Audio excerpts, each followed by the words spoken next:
Assalamualaikum warahmatullahi wabarakatuh. Apa kabar anak-anak sayang? Jumpa lagi dengan Bunda pada pembelajaran ilmu pengetahuan sosial. Bunda berharap kalian semua tetap sehat beserta keluarga, tetap ceria dalam melaksanakan aktivitas sehari-hari. Hari ini sebelum kita memulai pembelajaran, mari sama-sama kita mengucapkan Bismillahirrahmanirrahim. Mudah-mudahan pembelajaran kita hari ini berjalan dengan lancar. Amin amin ya rabbal alamin. Nah, pada pembelajaran yang telah lalu, EPS juga mempelajari tentang keragaman yang ada di Indonesia, baik itu keragaman sosial, ekonomi, budaya, etnis, dan agama. Ya, keragaman di Indonesia ini sangat banyak. Yang kemarin-kemarin itu ada keragaman dari suku, budaya, dan lain sebagainya. Pada pembelajaran di subtema 3 ini EPS kita akan belajar tentang keragaman atau mengenal suatu masakan daerah, masakan tradisional. Nah, Indonesia merupakan negara kepulauan yang memiliki lebih dari 6.000 pulau yang terbentang dari Sabang sampai Merauke, ya.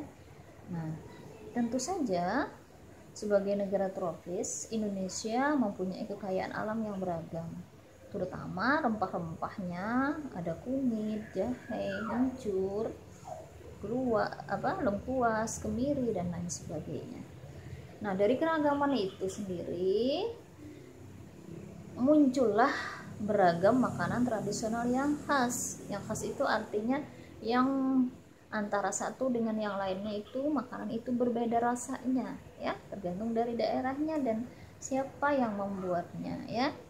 Nah, makanan tradisional dari berbagai suku bangsa memiliki cita rasa, bumbu, serta cara pengolahannya sendiri-sendiri, ya. Bahan bakunya hampir sama, ya.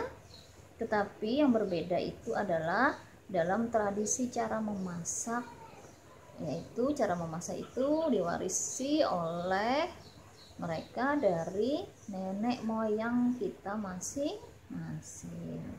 Nah, coba lihat halaman 112, itu adalah salah satu contoh masakan yang ada di Indonesia. Coba lihat, itu namanya es apa? Es palu butung. Di sini banyak nggak es palu butung ini?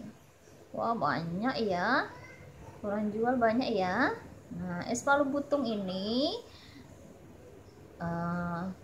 berasal dari Makassar, ya. Bahan bakunya atau bahan utamanya adalah potongan pisang berbalut bubur sumsum. Palu butung biasanya disajikan dengan menambahkan parutan es di atasnya, sirup pisang kepok, susu kental manis, dan yang utama menggunakan campuran bubur sumsum yang terdiri atas santan kelapa, tepung beras, daun pandan, dan gula pasir. Nah, pada makanan tradisional ini ada perpaduan antara rasa manis dan asin. Masya Allah, ya. Jadi enak sekali loh, ya. Nah, es palu butung sangat tepat dikonsumsi pada siang hari atau menjelang sore hari sebagai pelepas dahaga. Karena apa? Karena namanya aja es palu butung, berarti bahan bakunya salah satunya adalah campuran dari es, ya. Nah, penampilan es palu butung hampir sama dengan es pisang hijau, ya. Tetapi yang membedakan, es palu butung menggunakan pisang yang sudah dikukus tanpa balutan tepung yang berwarna seperti es pisang hijau, ya. Nah, es palu butung ini sangat mudah ditemukan, terutama di kota Makassar, tetapi juga di Sangatta kayaknya ada ya orang yang menjual es palu butung ini. Nah, kemudian keragaman selain masakan daerah di Indonesia, juga kita akan mengenal keragaman dari rumah adat, ya. Rumah adat itu apa ya? Rumah adat itu artinya rumah yang dimiliki oleh daerah-daerah tertentu atau masing-masing daerah yang ada di Indonesia, ya. Nah, setiap rumah adat itu merupakan kekayaan atau warisan dari nenek moyang kita masing-masing, ya. Dari satu daerah dengan daerah yang lain itu biasanya berbeda rumah adatnya, ya. Nah, rumah adat ini harus menjadi kebanggaan rakyat Indonesia. Kenapa? Karena saat membangun rumah adat ini, nenek moyang kita itu sudah sangat memperhatikan dari segi keamanannya. Ya, kemudian ada filosofinya juga dan mengandung nilai seni yang tinggi. Oleh karena itu, sudah selayaknya kita melestarikan rumah adat yang ada di Nusantara. Nah, ayo coba lihat di halaman 145 buku kalian. Situ ada contoh rumah adat yang ada di Indonesia. Yang pertama rumah lamin. Rumah lamin rumah dari suku apa ya? Dari suku Dayak Kenyah yang ada di Kalimantan Timur.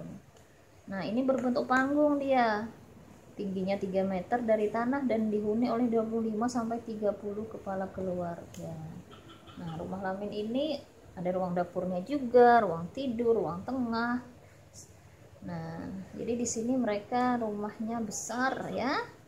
Ya, biar bisa menampung seluruh anggota keluarganya. Ya, coba lihat tuh, ada di gambar 146 rumah laminnya ya, seperti itu. Nah, itu rumah yang berasal dari Kalimantan apa tadi?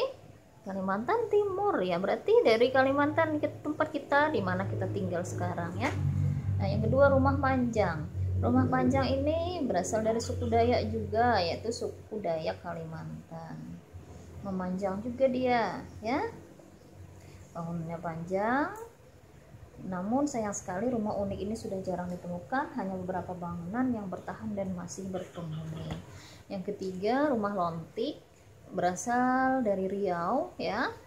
Rumah lontik ini disebut juga dengan rumah lancang, bentuk atapnya melengkung ke atas agak runcing seperti tanduk kerbau. Dindingnya miring seperti perahu atau lancang. Hal itu melambangkan penghormatan kepada Tuhan dan sesama. Nah, rumah ini dipengaruhi oleh kebudayaan Minangkabau. Rumah ini banyak terdapat di daerah perbatasan Sumatera Barat. Jumlah tangga rumah lontik biasanya berjumlah ganjil. Nah, mungkin 3 itu cukup dulu sebagai contoh dari keberagaman rumah adat yang ada di Indonesia. Nah, sebenarnya kita harus kenal dan tahu bahwa Indonesia itu sangat beragam. Ya, beragamnya tidak hanya dari suku, dari agama, dari ras, kemudian dari jenis kelamin, dari apa lagi? Dari bahasa, ya, tetapi juga dari masakan daerahnya juga berbeda-beda. Yang kita pelajari tadi, kita kenal tadi adalah es palu butung. Kemudian rumah adatnya tadi ada 3 sebagai contoh dulu untuk mengenal rumah adat yang ada di Indonesia.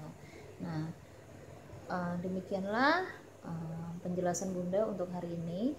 Ingat, bahan ajar ini sangat penting untuk kalian perhatikan nanti untuk bekal menjawab tugas-tugas yang ada dalam materi. Dan tolong jangan abaikan bahan ajar yang dibuat ini, walaupun sangat sederhana, tapi Bunda berharap kalian bisa memperhatikannya dengan baik ya.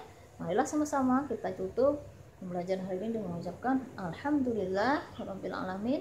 Assalamualaikum warahmatullahi wabarakatuh.